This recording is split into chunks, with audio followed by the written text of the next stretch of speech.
karena filmnya tadi mungkin cukup menyiksa ya, denyut-denyut sel otak kita untuk bisa melihat hanya mengupas lebih dalam dari hanya sekedar estetika fotografi yang disuguhkan di situ, karena ada mes. Modisnya bukan kayak intel, kayak profiling gitu ya istilahnya. Tapi setahu saya ketika awal Mbak sempat studi di luar negeri ya. Nah itu malah mendalami sastra kalau saya nggak salah ya. Iya. Betul. Nah yang pertama kali momentum kok mau malah terjun ke dunia sinema itu pematik atau triggernya kayak gimana tuh? Jadi waktu itu sebenarnya memang aku selain suka membaca, dari kecil senang membaca. Yeah. Dan tapi juga suka nonton film. Tapi memang waktu itu sempat tercetus pengen sekolah di IKJ, tapi dibuatnya orang tua nggak bolehin. Oh iya, pada waktu itu anak kuliah IKJ masih apa mau jadi apa kamu ya? Dan akhirnya waktu itu saya ngambil sastra. Akhirnya kompromi kita semuanya dan saya ngambil sastra. Dan pada saat di tahun terakhir saya itu teman-teman ngajakin teman-teman mahasiswa Indonesia yang ada di Australia waktu itu, mereka kan emang hubungannya cukup erat ya. Ada perhimpunannya juga ya. Perhimpunannya cukup erat. Jadinya pada saat itu mereka emang senang bikin acara dan bikin acara seperti ini buat mahasiswa Indonesia, dan ada yang membuat film Indonesia di sana buat mahasiswa Indonesia di sana. Waktu itu aku terlibat. Jadi di situ itu pemicunya aku terlibat di satu film. Dan film apa tuh Mbak? Kalau boleh tahu? ada film bareng teman-teman gitu, dalam apa namanya macam-macam, maksudnya sempat ada dua kali lah kita terlibat. Dan daripada saat itu aku ngerasa, dan itu kan aku udah tahun terakhir pas ngambil sastra kan rasanya ada yang apa ya, kayak ada yang Greget, ada semestinya yang bisa diaplikasikan ke media lain. Iya, kayak rasanya tuh kayak emang belum di situ gitu. Maksudnya aku senang menulis, sampai sekarang aku senang menulis, dan sampai sekarang ya sudah nulis skenario film. Dan tapi menulis novel itu ternyata bukan sesuatu yang aku senang gitu sebenarnya. Jadinya waktu itu ketika mendapatkan pekerjaan, maksudnya melihat kerjaan kalau bareng teman-teman, aku melihat bentuk lain dari tulisan sih, bisa menulis dengan visual. Jadi mulai dari situ, di situ akhirnya aku memutuskan untuk lanjut untuk ambil lanjutan studi di film ya. Oke. Nah berbicara, ini menarik film ya, karena kebetulan ada beberapa teman saya juga yang terlibat. Itu ada teman saya Anggun Priambodo, itu Ian ya, itu teman main ketika masih di Jakarta. Si Kasli dan juga Yudi Arfani, itu adalah mereka, saya tahu mereka sempat bikin Rocket Rain dulu, itu kebetulan teman saya juga gitu ya. Dan yang menarik dari sini adalah sebenarnya kalau saya sempat baca di beberapa publikasi dan juga beberapa interview, ceritanya ini muncul dari seorang Garin Nugroho sebenarnya. Ceritanya dari Nugroho. Seorang Garin Nugroho. Nah bisa cerita kenapa kok mau mengangkat cerita ini? Apa yang menjadi trigger kemudian wah ini kayaknya seru nih buat diangkat buat film ini? Itu kenapa dulu tuh? Jadi waktu itu memang kebenaran waktu itu tahun 2014 aku lagi ke juri FFI sama Mas Galin. Penjurian FFI itu sistemnya sekarang kan memang jurinya ada banyak gitu. Oh, jadi, panel ini ya? Semacam panel, jadi kita akan voting. Jadi mereka biasanya ada semacam screening di bioskop, terus kita juri datang gitu. Okay. Banyak jurinya satu bioskop itu ketemu. Jadi nggak janjian, aku sama Mas Galin pada saat itu ketemu random gitu, karena pemutarannya ada beberapa kali. Jadi kita nggak tahu jadi buat brainstorm nih, aku ada ide nih, nggak kayak lagi pitching idea gitu nggak? Iya, jadi tiba-tiba bener-bener kita tiba-tiba ketemu nggak sengaja. Halo Mas Garin, apa kabar gitu? Oh iya Molly, kita bikin film bareng yuk. Dia langsung tiba-tiba nyerocos soal filmnya, soal film Marlina ini. Itu cerita premis dasarnya tentang seorang perempuan yang rumahnya didatangi oleh segerombolan penjahat, lalu dia diperkosa dan dia memenggal kepala pemerkosanya dan membawa si kepala pemerkosanya ke kantor polisi. Premis dasar itu tiba-tiba diceritain sama aku. Ini benar-benar out of nowhere, benar-benar apa ya, tiba-tiba gitu. Kejadian yang memang pernah terjadi di Sumba. Based on true events ataupun semacam apa? Kalau menurut Mas Garin, dia pada saat itu memang kan Mas Garin kalau seandainya tahu sebelum-sebelumnya dia pernah punya beberapa film yang bersetting ada di Sumba. Dan di masa itu dia pernah, katanya dia pernah sedang lagi makan di sebuah pasar gitu, dan di pasar itu dia melihat seorang laki-laki memenggal kepala laki-laki lain gitu, dan membawa kepalanya itu ke liling pasar tersebut. Dia ceritanya begitu. Itu dari ceritanya dia. Jadi dari ceritanya itu dia kembangkan menjadi cerita perempuan itu yang akhirannya yang diceritain ke saya, dan yang saya pada saat itu kan kaget ya, nggak expect gitu, maksudnya tiba-tiba nenteng kepala cerita gitu. Mas Garin gitu, senior gitu ya nawarin senior gitu kan, nawarin cerita gitu. Dan di situ aku ya akhirnya aku yang cuman oke ya iya Mas Garin boleh tolong aku mau aku tertarik gitu. Dan ketika follow up aku ceritain ceritanya ini ke Mas Rama, produser aku. Pas aku ceritain, pas Rama baca, dikirimin sama Mas Garin, hari berikutnya si produser itu langsung suka malah. Wah, oke nih gitu. Dan akhirnya udah bermulai dari situ sih. Jadi sebenarnya aku awalnya agak ragu karena filmku sebelumnya itu kan selalu ide dariku, terus gue tulis sendiri, terus gue kembangin sendiri gitu. Ini kan proses yang amat sangat berbeda ya. Jadi karena biasanya kalau muncul dari sendiri itu kita lebih elaborasinya lebih gampang gitu ya. Iya. Dan ini kan rasanya kayak masih ceritanya orang lain dan gimana caranya membuat cerita itu jadi cerita saya sendiri gitu. Jadinya waktu itu butuh proses yang cukup berbeda dari film-film yang. Oke. Ini sebagai saya sebenarnya males ya pakai terminologi sutradara perempuan itu, sebenarnya terminologi sutradara aja gitu ya. Tapi terima kasih. Benar istilahnya, tapi kalau saya ngelihat ada cerita ini secara estetika luar biasa. Fotografinya menarik, terutama kayak lanskap yang ada di sana itu satu frame itu bisa kuat sekali, adegan pipis, adegan truk berjalan, isinya itu tapi di balik estetika itu kalau kita sedikit bawang ya kita kelupas di dalam tuh ada di balik kesederhanaan cerita ini ada hal yang lebih mendalam, terutama mungkin kental sekali dari perspektif ke Mbak Molly sebagai perempuan. Dalam hari ini kita tahu di Indonesia rape culture itu banyak dilanggengkan gitu ya. Kita ngelihat yang di luar orang datang lapor malah ditanyain, malah merasa terintimidasi dengan polisinya. Ada niat, memang ada impuls tertentu nggak kemudian untuk kemudian wah ini sangat mewakili keperempuanan dari Mbak Molly dan juga dinamika yang dihadapi perempuan Indonesia ya, terutama ya kayak di sini ya kita ngelihat bagaimana aparatur menyikapi itu. Apakah memang ada trigger tertentu juga dari situ? Itu pasti ya, maksudnya kembali lagi kan cerita dari Mas Garin udah begitu, tapi ketika itu dikedepankan ke saya sebagai pembuatnya, akhirnya ketika mengembangkan isu ini, cerita ini, aku ingin membuat itu ingin memperlakukan isu ini dengan sepatutnya gitu istilahnya. Dalam sebuah film ya, which is itu nggak mudah karena durasi, pas ada durasi, ada gimana menyampaikannya dengan simple, dengan sederhana, tapi bisa mempunyai esensi tersebut. Jadi waktu itu aku banyak nonton semacam kayak apa sih kalau di YouTube tuh suka ada pengadilan gitu. Oh ya, dan gimana kayak proses peradilan? Iya, proses peradilan dari beberapa. Dan masalahnya kalau di Indonesia ini kita agak masalahnya kan dilaporin aja kadang enggak ya. Jadinya jadi catatan kasus tersebut juga nggak banyak gitu, istilahnya nggak terbuka. Jadi akhirnya aku waktu itu banyak cari yang ada di media-media umum lah gitu, istilahnya gimana sih kurang lebih.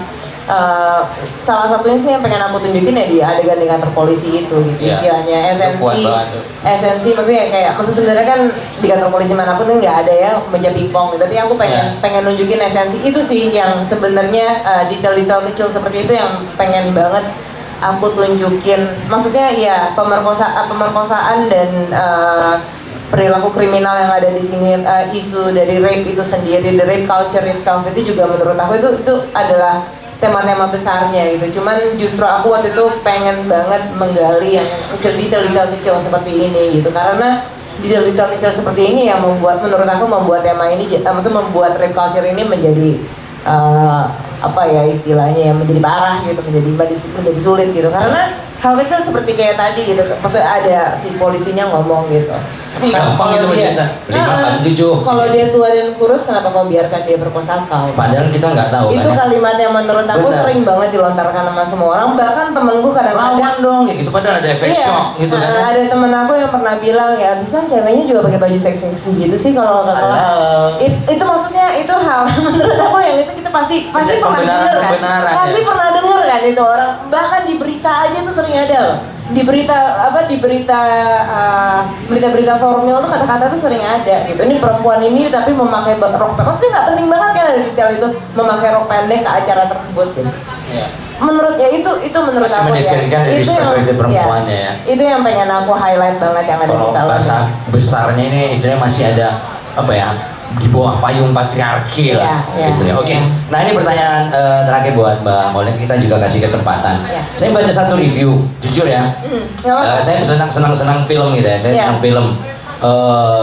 Terutama waktu kecil saya tumbuh nonton film koboi ya Pak. Ya, Dan saya suka banget film-film koboi yang dibikin orang-orang Italia, ya. spaghetti western movie. Sebagai Iya, itu sampai tahun 60-an sampai 70-an kemudian hilang sendiri Iya. ya kan. Dan itu menarik kayak Fistful of Dollars kayak gitu-gitu. Nah, ketika nonton film ini, terutama dari soundtrack yang dibikin Iya. Zik ya, ada neo neo neo neo neo neo. Iya. Itu cowboy banget gitu. Iya. Jadi ketika wih, ini kalau saya lihat nih kalau settingnya diubah, ini western banget Iya. nih gitu. Dan kebetulan ketika baca ada satu reviewer yang bahas itu, bahkan menyebut film Iya. ini sebagai satay western gitu Iya, iya. karena referensi makanan di Italia spaghetti, Iya. ketika di Indonesia satay western Iya. gitu. Nah, jelas sebagai seorang seniman gitu ya, ketika kita pasti punya ini injakan saya untuk berkarya. Nah, gimana sih Mbak Molly ini ketika karya itu dan dipresentasikan ke publik, jelas publik punya beragam opini yang akan memaknai film ini. Betul. Nah, termasuk pro dan kontra pastinya. Ya, pasti. Kritikus musik, film lah istilahnya kayak gitu. Gimana sih Mbak Molly menghadapin itu gitu ya? Karena mungkin di antara teman-teman kita juga aja malah jadi kayak overkritikal apa kayak gimana, itu kayak gimana tuh ngadepin segala macam itu.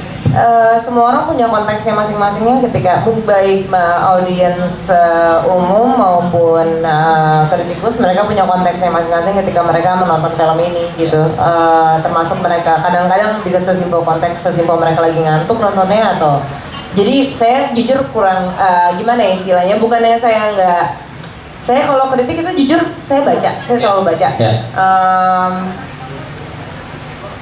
Tapi memang saya saya mengambil itu sebagai masukan yang abstrak sih. Jadi misalnya ada orang bilang, lama banget ya gitu.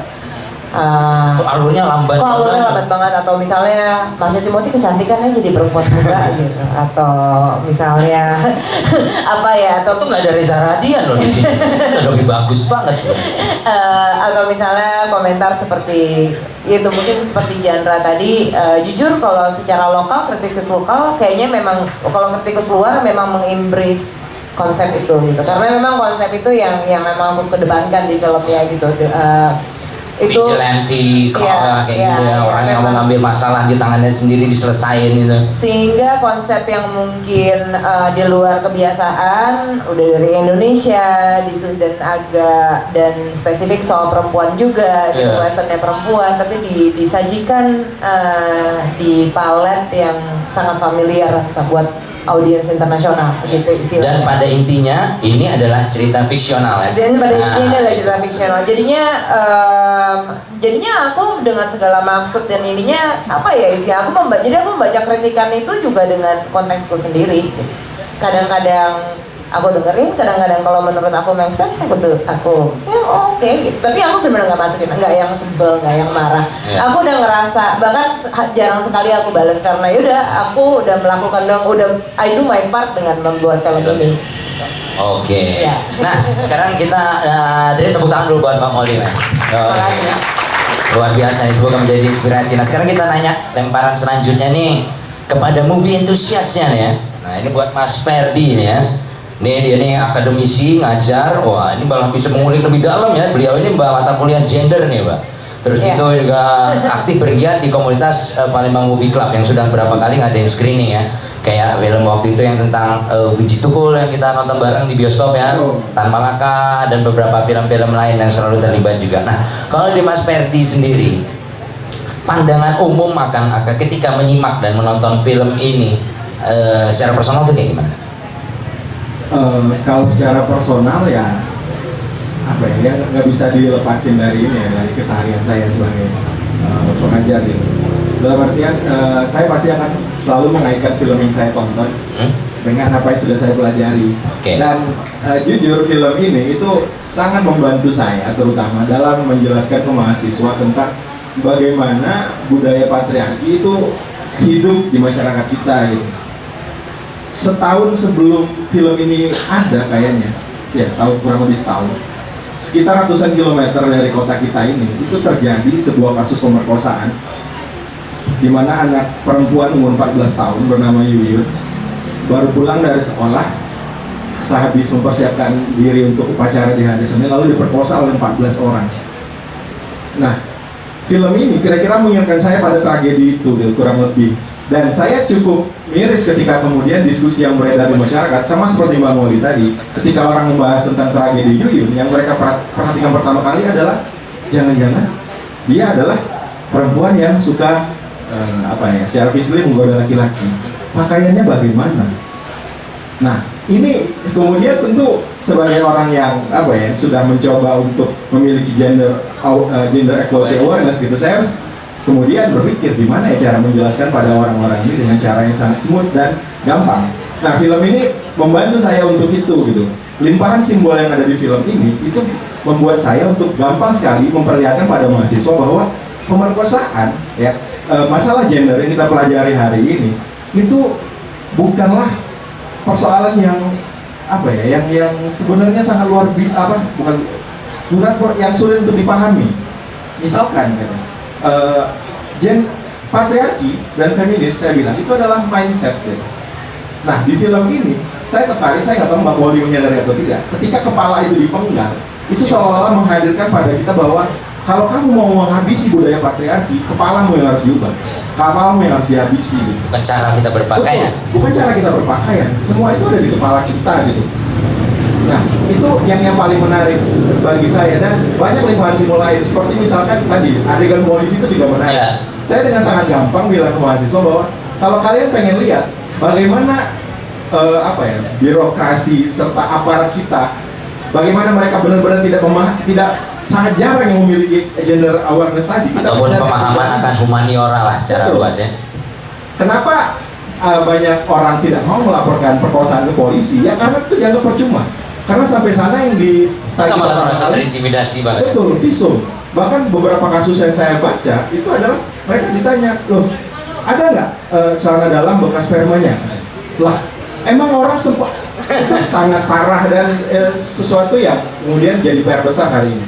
Saya beberapa waktu lalu ketika Komnas Perempuan mengeluarkan data, dan yang mengiris adalah Sumatera Selatan itu adalah provinsi dengan kasus kejahatan gender paling tinggi di Sumatera. Artinya semakin relevan untuk melihat film ini lebih jauh gitu, bahwa kita hari ini itu hidup dalam sebuah budaya patriarki yang melekat di kepala dan hidup dengan sangat smooth. Perempuan mungkin nggak sadar ketika dirayu oleh laki-laki, kamu nggak perlu lah bekerja keras, saya akan tanggung semuanya. Kamu adalah keindahan yang harus dijaga. Padahal sebenarnya dia sedang didomestifikasi dan kemudian dilarang untuk melakukan banyak hal, dan kemudian terjadilah relasi kuasa yang timpang sehingga laki-laki kemudian banyak melakukan tindakan-tindakan tanpa adanya konsensus. Nah, dari sini kita bisa melihat, misalnya perkosaan karena dianggap sebagai kepemilikan ya. Makanya dari sana kita bisa melihat bahwa perkosaan itu bukan urusan pakaian, tapi itu urusan bagaimana laki-laki itu kemudian melihat perempuan itu adalah subordinasinya di bawah, berada posisi di bawah dia dan kemudian layak untuk diapa-apain gitu. Kenapa catcalling itu penting untuk dihabisi gitu? Ya salah satunya adalah karena pernah tidak teman-teman perempuan mengalami catcalling ketika ada laki-laki? Assalamualaikum Muhti. Saya rasa sangat jarang ketika datang dengan bapaknya, dengan kakaknya, atau dengan pacarnya jarang mengalami catcalling. Tapi kalau sendirian itu sangat sering. Itu menandakan bahwa perempuan itu memang baru utuh ketika ada laki-laki di sebelahnya, dan ini menjelaskan bahwa memang ada ketimpangan relasi kuasa antara laki-laki dan perempuan. Yo, emang telah akademisi ya, crazy. Ngerti nggak? Silakan, zaman sekarang gampang, tinggal buka Google ya, bisa cari patriarki. Nah, itu dicari ya. Nah, itu tadi secara catcalling. Catcalling itu bukan pus meow, menggoda ya. Dek, mana dek? Nanti dah. Nah, tanpa kita sadarin tuh. Nah, itu tadi secara setelah akademik dan juga pandangan secara sosial.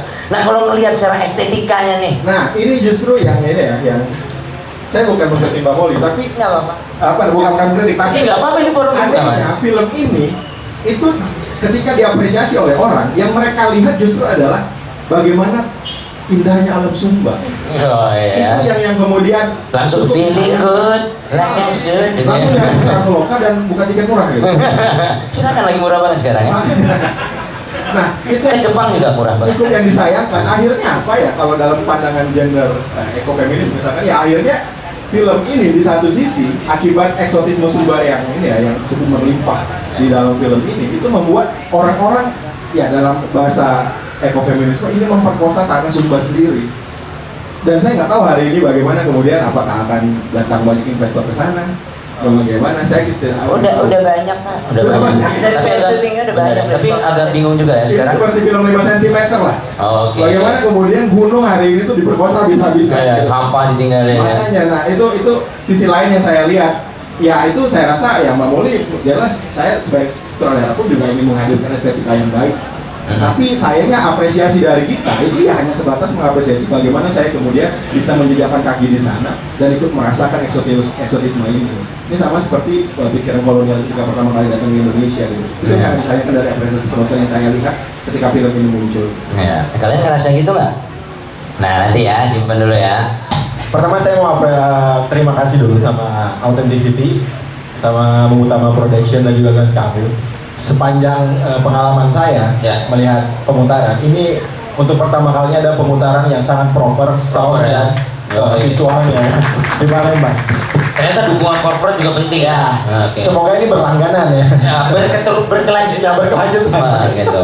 Nah, jadi saya cuma mau bilang, saya dapat memastikan bahwa sejak Palembang Movie Club berdiri 4 tahun lalu kayaknya. Dari ruang 2x4 ya. Iya. Saya kemudian melihat bagaimana movie maker di Palembang, saya bisa pastikan sepanjang tahun di Palembang pasti ada orang yang memproduksi film, baik skalanya kecil atau besar. Saya di sini bisa melihat muka-muka orang yang sedang memproduksi film tersebut. Nah, karena banyaknya produksi ini, maka kemudian saya dan teman-teman di Palembang Movie Club itu mengambil arah yang cukup berbeda. Di saat orang-orang bikin production house atau komunitas movie maker, kami justru membuat komunitas apresiasi film gitu. Tujuan kami awalnya memang untuk bersenang-senang aja, dalam artian ya ngumpulin orang yang rela menghabiskan banyak waktu nonton film, punya banyak waktu nonton film, dan kemudian kita punya satu kesadaran bahwa film itu ternyata nggak cukup hanya kita tonton di bioskop. Banyak sekali gejala-gejala pasca menonton film yang menuntut untuk dipuaskan, dan ini baru bisa hadir di ruang apresiasi. Itu kenapa Palembang Movie Club berdiri, kemudian untuk membedah lebih jauh bagaimana sebuah film, apa yang bisa kita dapatkan dari sebuah film gitu. Karena film kan adalah produk seni yang paling ini ya, yang paling terakhir dan yang paling sempurna, menggabungkan dari semua seni. Nah, dari sana saya nggak tahu juga ternyata Palembang Movie Club ini bisa berkembang sangat lumayan jauh dari apa yang kita inginkan awalnya.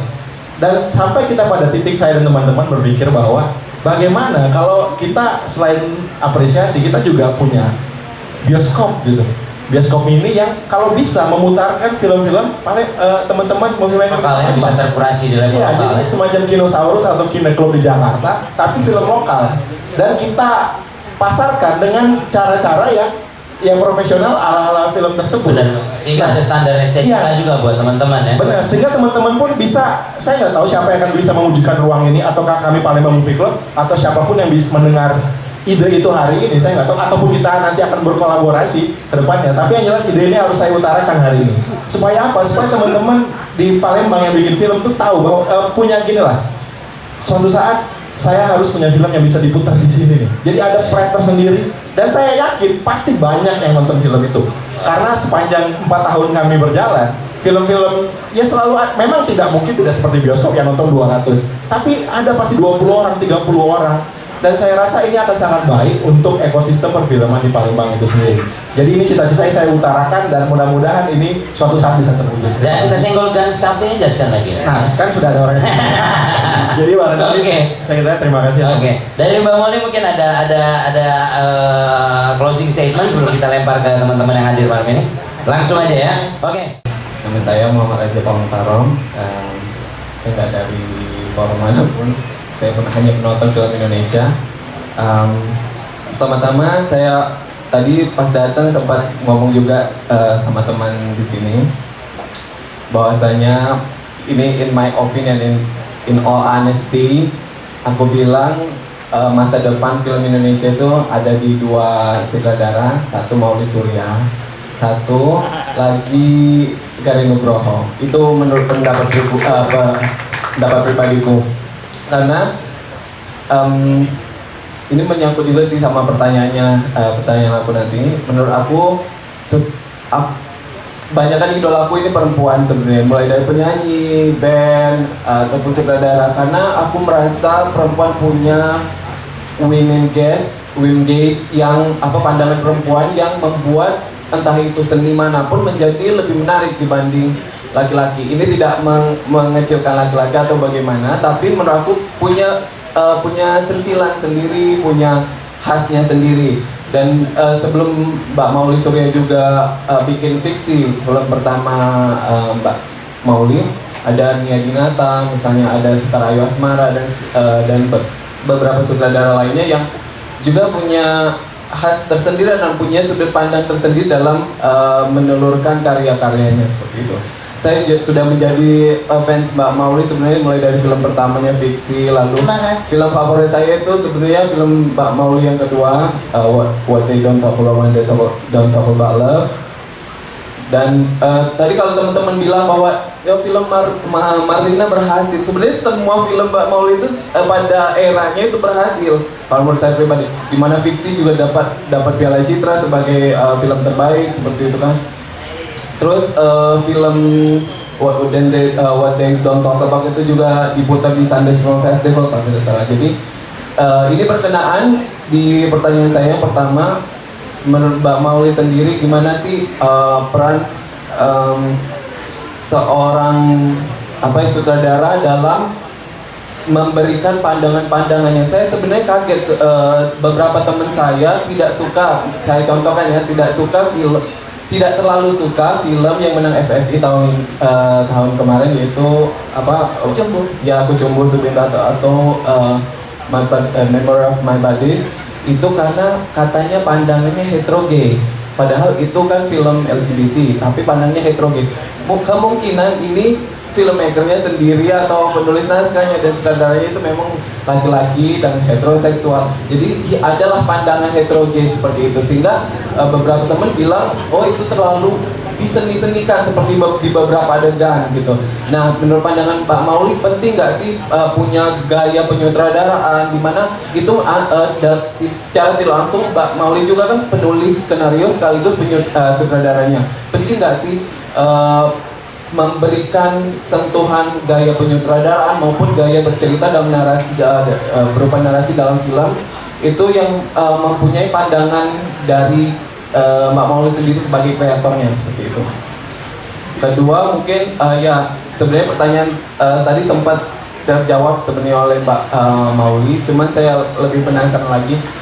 Tadi saya mau bilang kok gaya di Marlina sebenarnya beda dengan Fiksi sama What They Don't Talk About, karena film pertama dan kedua itu kayaknya hampir mirip, kayak ada long take-nya yang saya suka, dan di sini kayak lebih diam gitu kan, diam tapi panjang, cuman nggak bergerak gitu kan.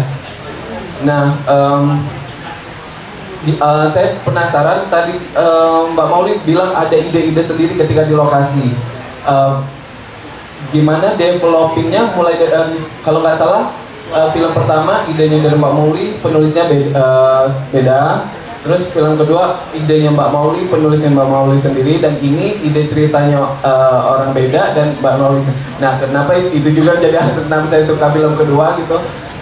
Tapi gimana sih developingnya, pengembangannya gitu ketika mendapat ide ini kan Mbak Mauli sendiri yang apakah perlu gitu adanya storyboard misalnya, ataukah ketika Mbak Mauli di lokasi kan jadi punya ide tersendiri kan. Nah itu ada nggak dampaknya gitu ketika dicocokkan dengan naskah awalnya gitu, dan ketika di lokasi dan ketika nanti di editingnya dan hasil akhirnya nanti. Itu aja, terima kasih. Terima kasih. Oh iya, kan tadi seorang fanboy Mauli Surya ya, luar biasa, luar biasa. Kadang suka terharu gitu. Gue gitu. Itu bukan cuma rockstar doang yang bisa jadi rockstar ya. Tadi apa ya? Yang pertama pertanyaannya. Gaya Sudut pandang perempuan dan yang ini tadi. Kalau soal gaya menurut saya dulu pernah ngedosen juga ya sebentar, sekitar 4 tahun gitu di sebuah sekolah film gitu. Dan mencoba mengajari murid-murid apa itu menyutradarai dan gimana menyutradarai, dan memang maksudnya ini bisa aja gue kadang kemarin beberapa minggu yang lalu saya pernah nonton round table-nya director Roundtable yang udah menonton belum? Ada Greta Gerwig, ada Martin Scorsese, dan di situ si Greta Gerwig ngomong sesuatu yang gue suka banget. Dia bilang katanya kalau lo nonton film dan lo ngeliat ada voice di situ, ada somehow lo tahu aja gitu ketika sutradaranya tuh punya, dan nggak semua film memang punya ini gitu. Ketika seorang sutradara ini punya karakter dan karakternya itu kelihatan di filmnya. Kalau dulu bahasanya gue suka membahas sama teman-teman sutradara yang lain, sama Edwin gitu, film itu punya nyawa apa enggak gitu. Itu gue menurut gue salah satunya itu gitu, ketika dia dibuat dengan hati dan emang yang mau diteriakin sama sutradaranya meskipun dia belum fasih dalam berkata-kata, dengan visual, dengan bahasa visual gitu, karena ini memang membutuhkan latihan gitu ya, bukan craft yang mudah juga. Itu memang sangat kerasa gitu, dan apakah itu penting? Menurut saya itu yang terpenting dalam menyutradarai menurut saya. Tapi mungkin buat sutradara lain mungkin enggak. Mungkin ada yang merasa filmnya lebih banyak diterima sama banyak orang, mungkin itu lebih penting. Dan itu nggak salah juga gitu. Menurut saya itu ya perbedaan aja gitu istilahnya. Dan ada yang merasa sebuah keautentikan dengan narasumber gitu, misalnya dalam sisi orang yang biasanya lebih menunggu sesuatu untuk maksudnya kayak membuat dokumenter, dan menurut saya itu juga bisa juga itu beda lagi gitu istilahnya, sedangkan dengan apa yang saya percaya ini gitu. Kalau menurut saya itu segalanya, dan saya memang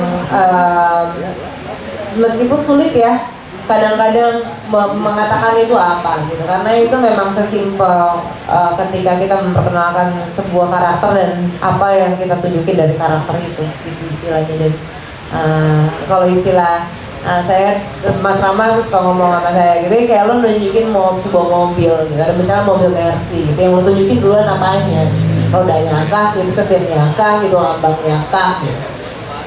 Itu bagian dari kacamatanya si sutradara ini mau menunjukkan lo apa, dan menurut gue itu sih storytelling menurut gue ya.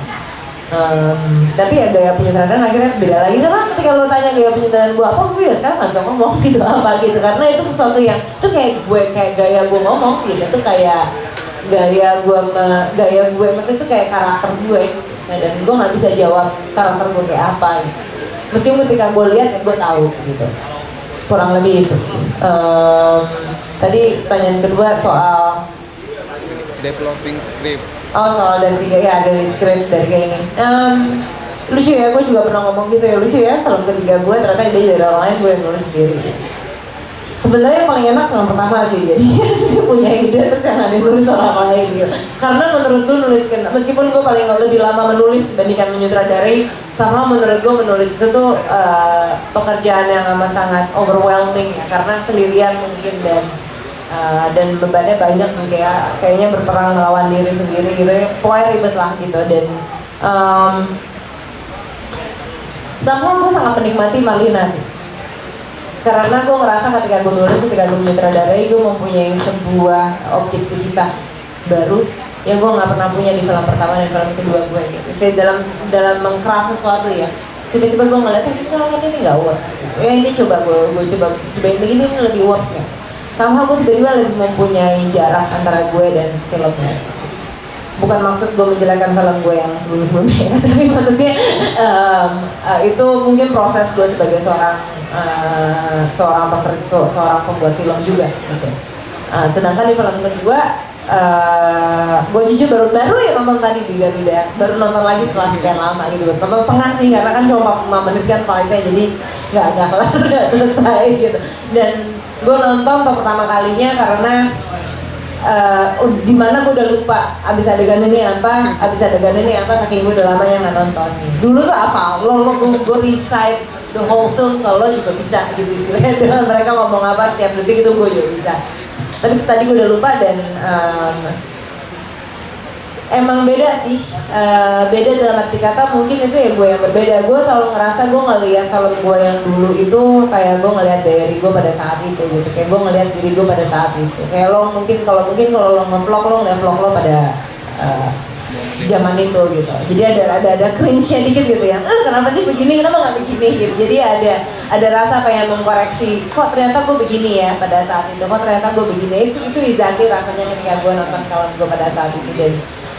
Dan eksplorasi anak nggak tahu nih antara menulis dan gue nggak, tapi ngerasa tiga-tiganya nggak ada bedanya sih meskipun mempunyai sejarah yang beda gitu. Karena film pertama ditulis sama Joko Anwar, malah mungkin yang paling asing film pertama rasanya buat gue karena bukan skenario-nya, bukan gue yang nulis gitu. Dan gue berusaha memiliki kembali film itu lewat directing gue gitu sih. Tapi dan itu capnya Joko kuat sekali gitu istilahnya di skenario tersebut gitu. Jadi waktu itu sekedar sedikit, jadi waktu itu gue nulis skenario fiksi itu sampai draft 8. Joko masuk di draft 9 dan dia rewrite ya, dia prosesnya rewrite, karakter utamanya ada dari gue dan dia ngedevelop dan lain-lain sendiri. Jadi bisa dibilang hampir dibilang ini backbone-nya memang Joko yang nulis gitu. Jadi memang perubahan paling besar ya ada di situ gitu. Dan rasanya gue harus re-owning the film lagi tuh ya lewat directing gue gitu. Dan menurut gue itu untuk sutradara pertama kali pada saat itu menurut gue salah satu yang paling sulit sih pada saat itu gitu. Kurang lebih gitu sih. Nggak tahu ini menjawab pertanyaan lo apa enggak, karena agak susah gitu melihat apa ya, karena menurut gue juga karir gue belum panjang-panjang amat dan gue masih mencoba untuk membuat sesuatu yang lebih baik lagi di masa depan.